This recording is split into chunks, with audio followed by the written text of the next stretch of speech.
Previously on Danganronpa. There's two of them. He's multiplied? Wrong.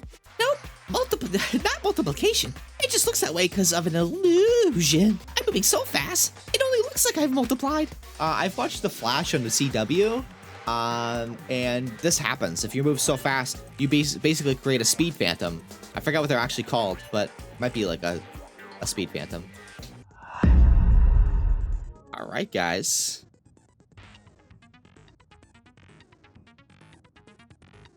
Retrial is done. Let's go ahead and finish our preparations.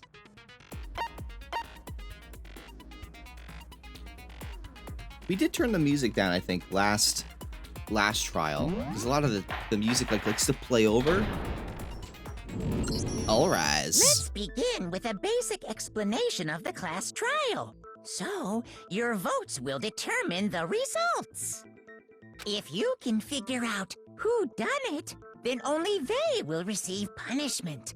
But if you pick the wrong one, then I'll punish everyone besides the blackened, and the one that deceived everyone else will graduate. Now then, to begin with... We already know who did it. Was that? What's that? It was Hiro. He does not have an alibi for when the murders took place, and we found him in that suit. Don't try and deny it! You killed them! I didn't!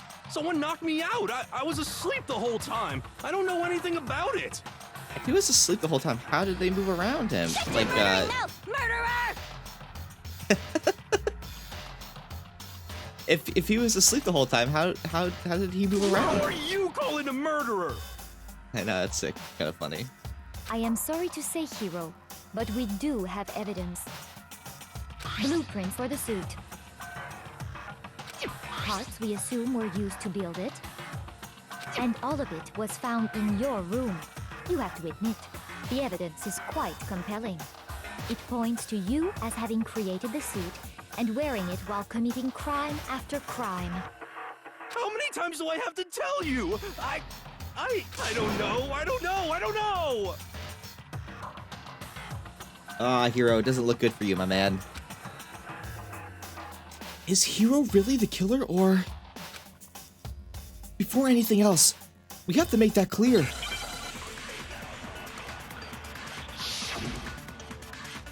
Make your argument. Robo Justice costume, Yoshiro's message. Everything we found in your room. The blueprints, the suit parts, they are all proof enough that you are the culprit. I don't know anything about that stuff! It's not true! It's a conspiracy! Hiro, why? Why did you kill them? No! Just hold on a second! Compelling evidence that Hiro is the killer. Is that really true? Everything we found in your room. The blueprints, the suit parts, they are all proof enough that you are the culprit. I don't know anything about that stuff!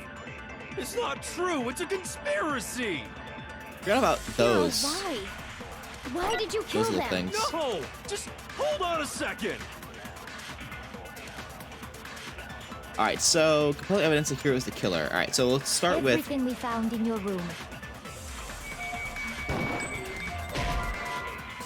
Oops. Your meaningless words tire me. Please stop wasting my time. Shoot!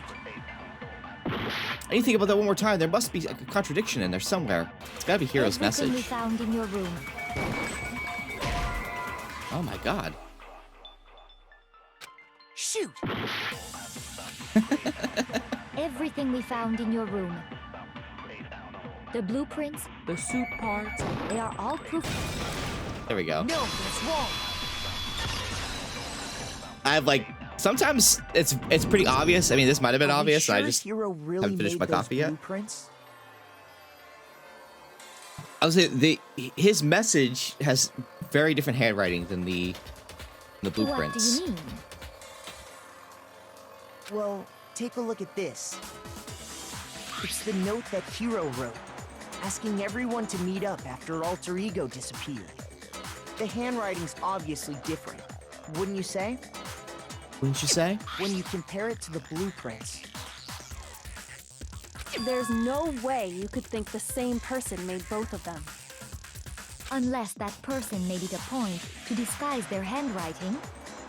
No, the differences are bigger than that, I think. Come on! I'm not smart enough to think of trying to change my handwriting anyway. So Makoto, are you saying you don't think Hiro's the culprit? And he's not the only one. I think Hiro's innocent as well. I'm just riding on my coattails. Then who was in that Robo-Justice suit? Is it like Hiro said? Was there really someone running around in a second suit? The I don't know about a suspicious second individual hidden within the suit. Go ahead, Makoto. Tell them who it was. I don't know. And of course he passes it off to me. Who was in the Robo-Justice suit? The suspicious individual in question. The one that must have been in the suit. The Illuminati. Can't. Oh my god. They're actually making me choose, huh? The Illuminati. It's Hiro. Hiro was in the suit. I got it! Other than Hiro, I can't think of anyone else it could have been. Obviously, he was the one in that particular suit, and we never found any kind of second suit. Then there can be no doubt. Hiro is the prime suspect. That doesn't make any sense. You just said Hiro didn't do it. It makes perfect sense. Hiro was the suspicious individual in the suit, but he's not the culprit. So what you're saying is... That's right. The culprit in this case has nothing to do with being in the Robo-Justice suit. What? Now that's a bold assumption. And what reason do you have to make such a statement? You do have a reason, yes?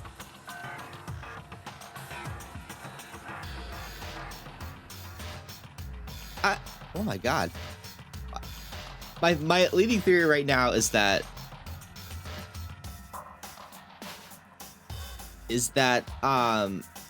Ifumi made the suit with Hiro in mind to wear it for some reason. Of course. But before we get to that, there's something else we need to clarify first. So let's get that out of the way.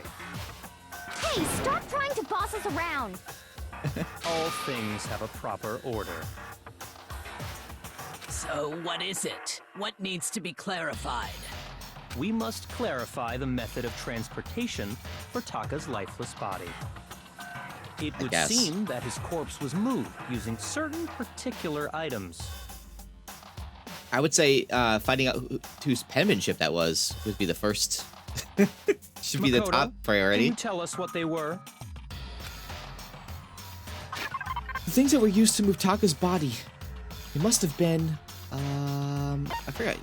The repository. There's the dolly and then there's the blue tarp.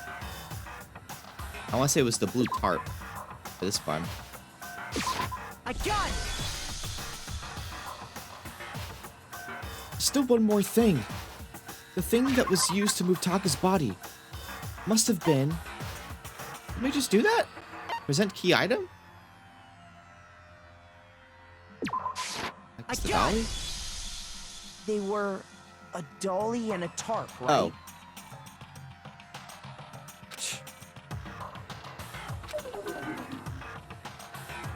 What's wrong with this with the So, attitude? Let's see if I can explain. Taka's body disappeared from the equipment room, and then we rediscovered it in the repository. And when we found it for the second time, it was wrapped in a blue tarp, right? It was the same tarp that up until then was stored in the equipment room. So the killer must have seen it there and decided to use it when they moved Taka's body. I mean, you could just move Taka's body with just the tarp. We didn't really need the dolly, but That way, they wouldn't leave any bloodstains while they Nah. were moving it. not that I've done anything like that before.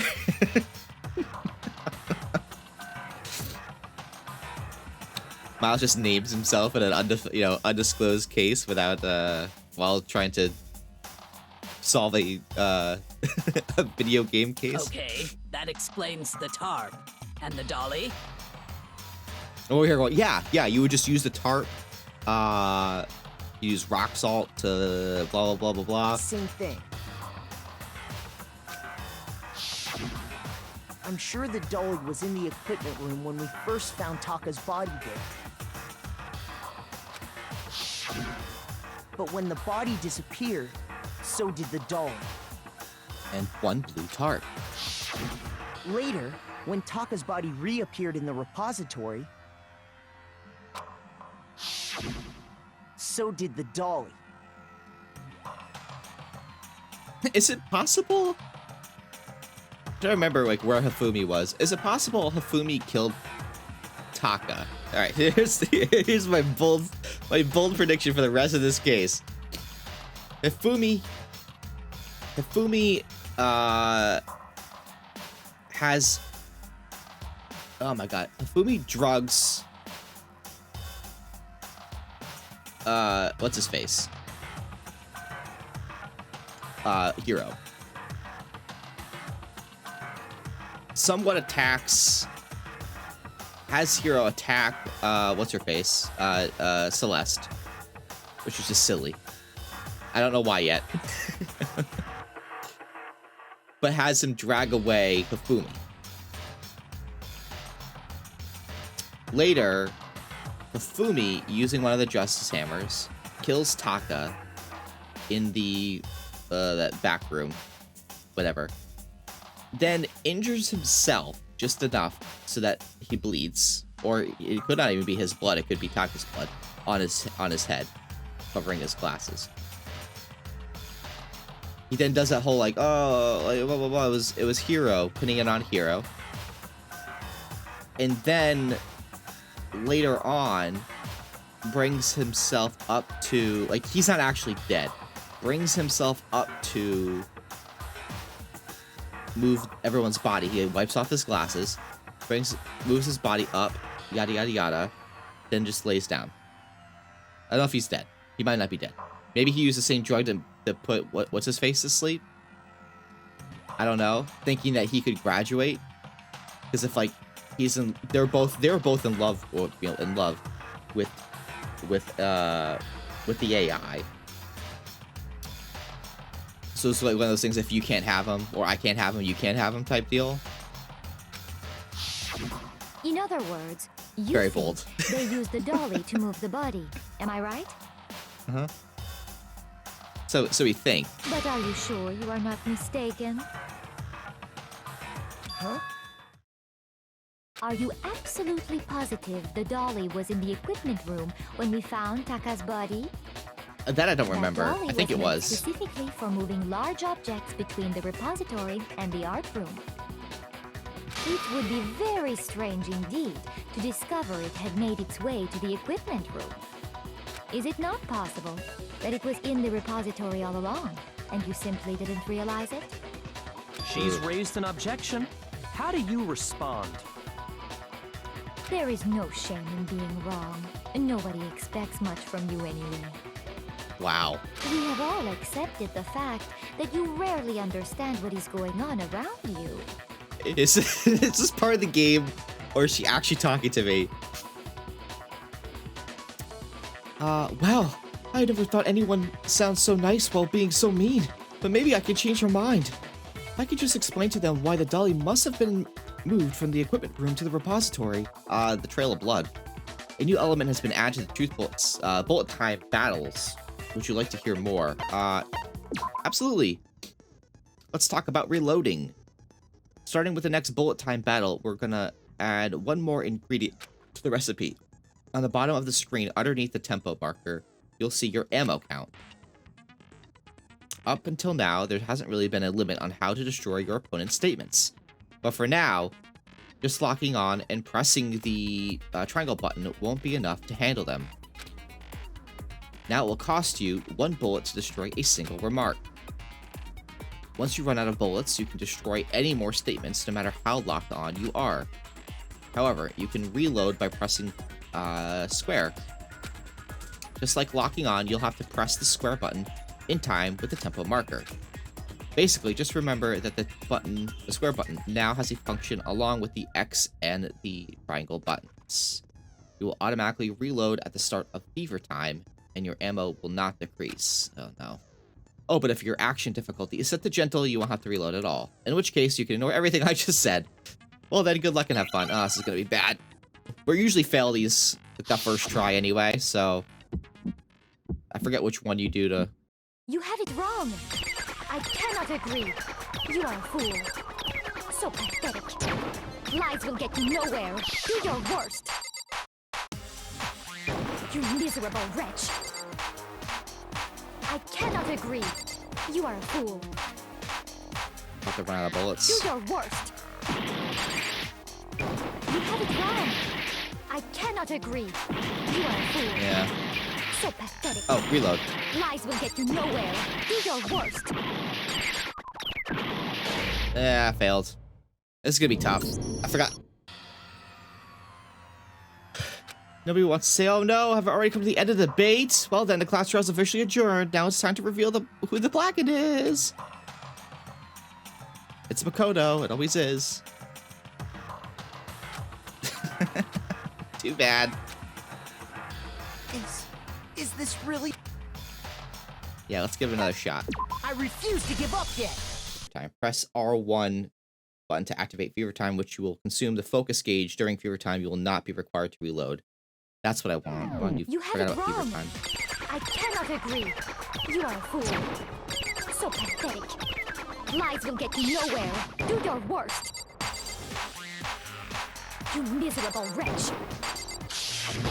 I cannot agree. You are a fool. Do your worst.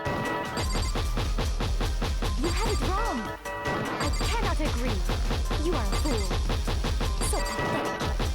Lies will get you nowhere. Do your worst. You miserable wretch. I cannot agree. You are a fool. Do your worst. You miserable wretch. You have it wrong. I cannot agree. Oh my god, this is terrible. So pathetic. Final strike. Oh, I thank cannot god. agree. Why can I fire this? There we go. Prove it. Yikes. Skin of our teeth, guys. Skin of our teeth. If you're asking for proof that the dolly moved, I have it right here. When I found the dolly in the repository, one of the wheels had a blood stain on it.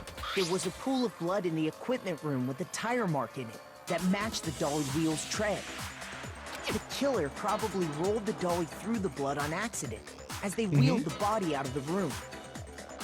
And as the blood dried on the tire, they moved the body into the repository. So there's my proof that the dolly was used to move Taka's body.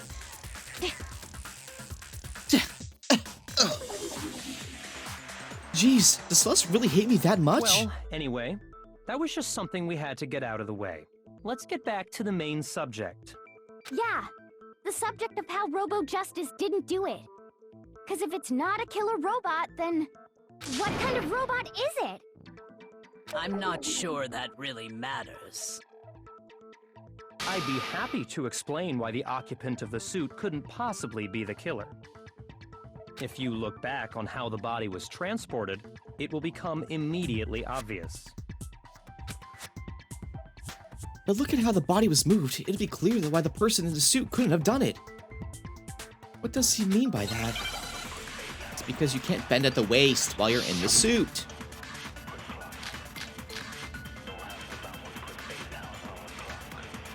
There's a couple there. The repository dolly As we didn't have know, handles on it. Taka was killed in the equipment room.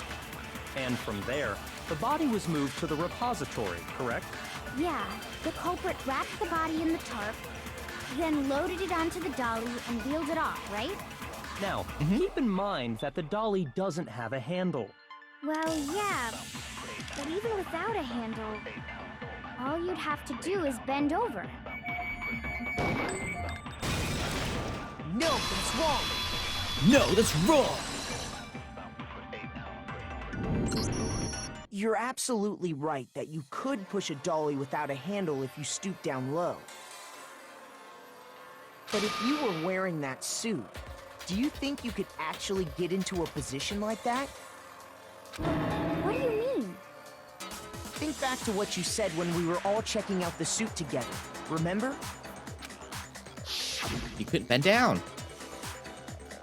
I'm blind as a bat in here. Can't see my feet at all. I'm surprised you got anywhere in this thing. I'm telling you, it wasn't me. And not to mention, you totally can't bend at the waist. Seems like a pretty obvious oversight. When you're in that suit, not only can you not see your feet, but you can't even bend at the waist. Am I right about that? Now that you mention it, yeah. It seems like it'd be awfully hard to push that dolly if you couldn't bend over. Well, what's to stop you from simply pushing the dolly with your feet? When you can't even see your feet? You really think someone could kick the dolly all that way? Yeah, it'd be totally impossible. Not that I can say for sure myself. On top of that, if you were wearing such a rigid, cumbersome suit, it's very unlikely you would have the dexterity to go about wrapping the body in a tarp. Well, I mean, isn't that just a matter of taking off the suit when you're ready to move the body? The killer is Celeste. The killer is Celeste. There's absolutely no chance that the costume was taken off to move the body because you can't take it off by yourself. Once it's on, you can never take it off. Hero's not strong enough. You can't take it off by yourself. I got it! I don't think Celeste taking is the off killer. the suit was an option. If you remember...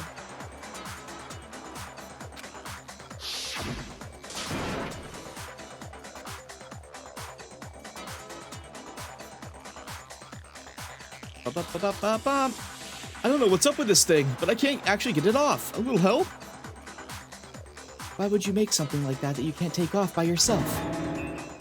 I didn't make this stupid friggin' thing. There's a clasp in the back that's keeping you from getting it off. It looks pretty sturdy. I don't think you can get it off on your own. You don't really have a choice. Let's help him out. That's true. It seems impossible to put the suit on or take it off without help. Then, you really can't take it off by yourself? Hero wasn't just making it up? Of course I wasn't making it up. If he could have gotten it off by himself, I don't think he would have let us see him wearing it. Showing up in the suit was basically an invitation for everyone to suspect it. Yeah, that's right! So, it's really, really true that Robo Justice couldn't have moved the dolly?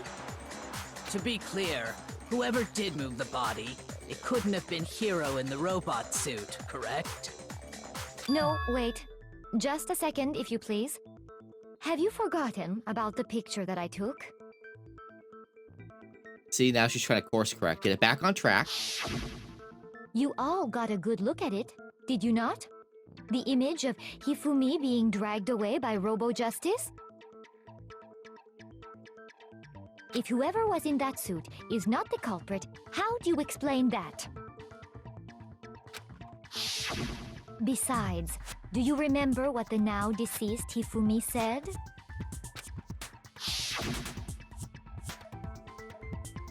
How did you get hurt? That guy hit me. What guy? Robo Justice. Well, that's what I decided to call him just now.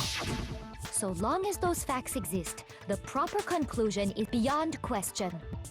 The individual inside the suit and the culprit are one and the same. It was Hero, without a doubt. Yeah, that's gotta be right. Hold on a second! It's still far too early to reach that conclusion. Besides, there's no hurry to decide who did it. Before we rush to a verdict, shouldn't we explore every single possibility? Instead of seizing on one viewpoint, the truth is uncovered by analyzing things from every angle. Perhaps, but where do we go from here? Let's review this series of unfortunate events from the beginning. Maybe we'll uncover something new. What a pain in the ass! I don't disagree, but our lives are on the line. If this is what it takes, we have to do it. Plus, maybe we'll get to find out where the heck Kyoko was when everything went down. Yeah, maybe. All right then, let's take another look back at what happened. I suppose we could start with this morning. 4 of us gathered together in the dining hall. Makoto, Hina, Kyoko, and myself. We waited there for quite a while, but nobody else showed up, so we went to look for everyone. It's Celeste. Oh my god, it's so Celeste. That was around 8 a.m. And as soon as we split up, Kyoko went missing. Soon after that, Hina found Celeste in the rec room and quickly came to get Makoto and me. It seems I was unconscious for about an hour after I was attacked by my mystery assailant. I know it was an hour because I remember being attacked a little after 7. That was when we saw Celeste's picture and discovered that her assailant had been wearing a strange costume.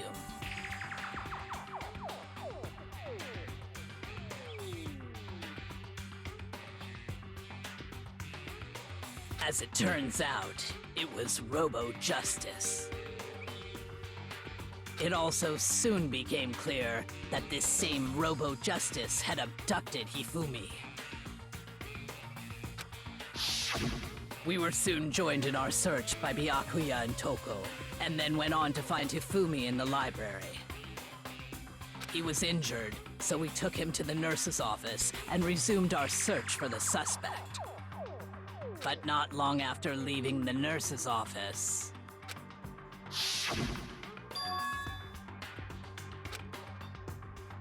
What's wrong? I saw a shadow. Something moving around at the top of the stairs. When Celeste told us that, we decided to split up and search the 2nd floor. And soon after that, I saw someone moving around on the 3rd floor, and I yelled out to everyone as soon as I did.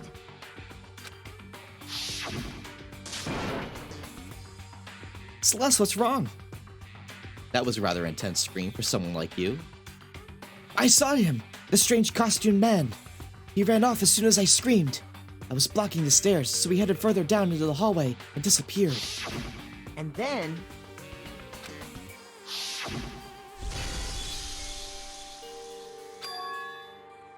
Huh? What was that? That came from downstairs. It must have been... Hifumi! He's in the nurse's office! This is bad. Come on, we have to go back! At that point, we decided to divide up into 2 groups. Celeste, Hina, and I went back to the nurse's office, while Sakura, Byakuya, and Toko chased after the suspect. When we got back to the nurse's office, we found Hifumi, dead. And that's when we heard the body discovery announcement. I left Celeste and Hina there and headed back to the 3rd floor to let the others know what had happened. Meanwhile, we had just discovered Taka's body in the equipment room.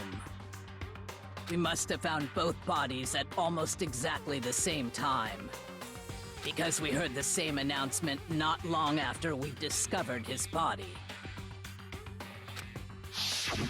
And that's when I told you guys about Hifumi.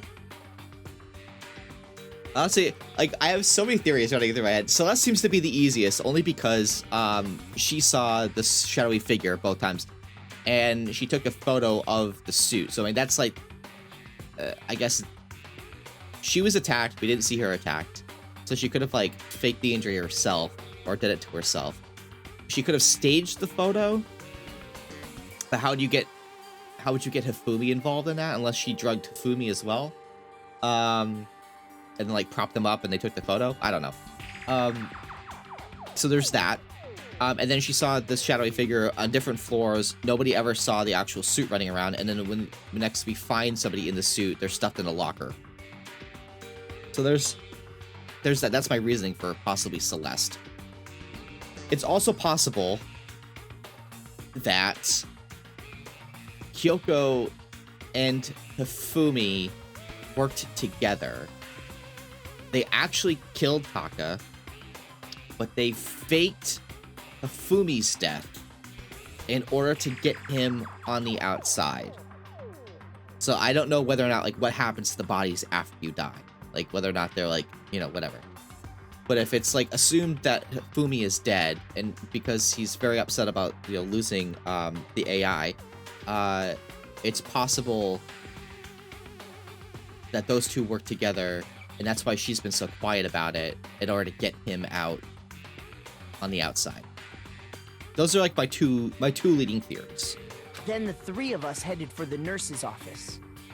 But right after we left the physics lab, we ran into Celeste, who'd arrived after us, and she told us something very surprising. See, Celeste has all the information. Nafumi's body has disappeared.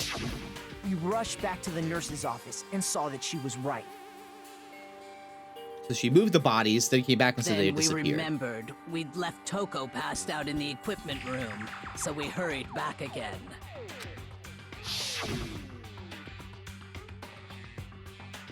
This can't be happening. Are we hallucinating or something? But when we got there, we discovered that now Taka's body had also gone missing.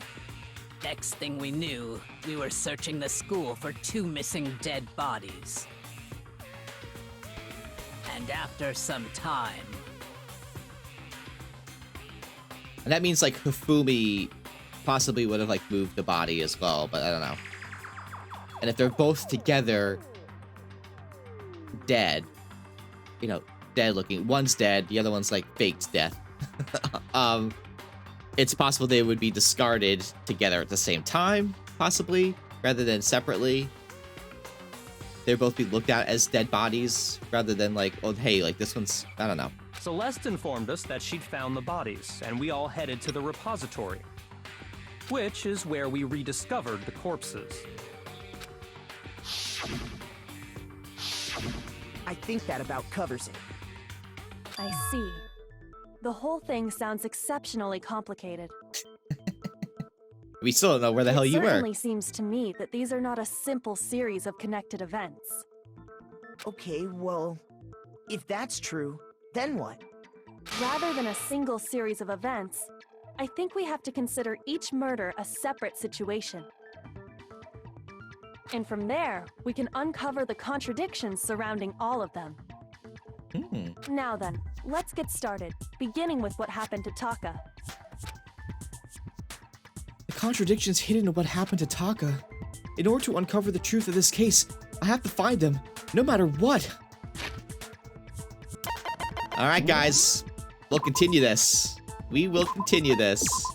Thank you guys for watching. I hope you enjoyed the video. If you did, hit that thumbs up button, the subscribe button, and the bell icon. Stop by Premiere Monday, Wednesday, or Friday at 2 p.m. EDT right here for more Danganronpa content. Until next time, go forth the rest of your day, make it a good one, and I will see you in the next one. Take care. Bye-bye.